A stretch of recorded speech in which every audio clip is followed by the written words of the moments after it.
Good morning, Arlene. Today you have to give a speech about a letter to God, English Class 10. So, start your speech. A Letter to God is a story written by G.L. Fuentes, which depicts the firm faith of a poor and simple-minded farmer named Lencho in God. Lencho was poor yet a dedicated farmer. He was hoping for a decent harvest.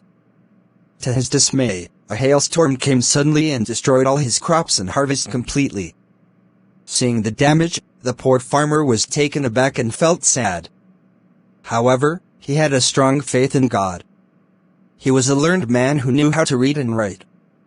Due to his straightforward nature, he was certain that God would definitely help him. Thus, he decided to draft a letter to God while addressing his financial concerns to him. In the letter, he requested God to send him 100 pesos to sow his fields again and save his family from starvation.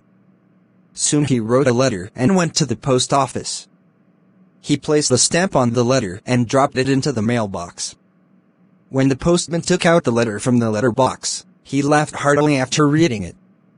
He immediately rushed to the postmaster and showed him the strange letter. The postmaster read the letter, but laughed out loud when he noticed that the letter was addressed to God. However, he was also moved by the faith of the farmer with which the letter was written to God.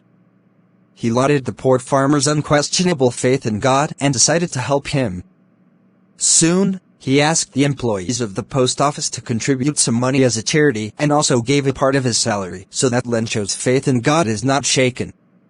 However, the money collected was a little less than what Lencho had requested from God. The postmaster then put all the money collected in an envelope and addressed it to the poor farmer. The following Sunday, Lencho went to the post office to check if there was a letter for him. The postmaster gently handed over the letter to him. Lencho was not surprised at all to see the letter with money inside the envelope. He confidently opened the envelope to count the money, but became angry when he saw that there was only 70 pesos in it. He was sure that God could have never made such a grave mistake. He instantly went to the window to ask for paper and ink and wrote another letter to God and dropped it into the letter box. When Lencho had left the place, the postmaster opened and read his letter immediately. In it, Lencho had raised a complaint to God that he had initially requested for 100 pesos, but he was upset to find 70 pesos only. Furthermore, he criticized the post office employees and felt that they must have stolen the remaining 30 pesos from his envelope. He urged God to send him the rest of the money since he was in urgent need of it.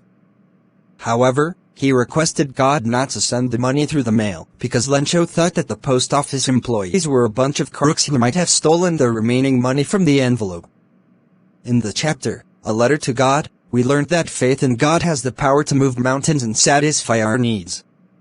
However, it should also be noted that humanity also prevails in the midst of one's faith in the Almighty. This story beautifully sketches Lencho's deep faith in God and how the post office employees helped him anonymously by contributing money from their pockets to help the poor man in crisis.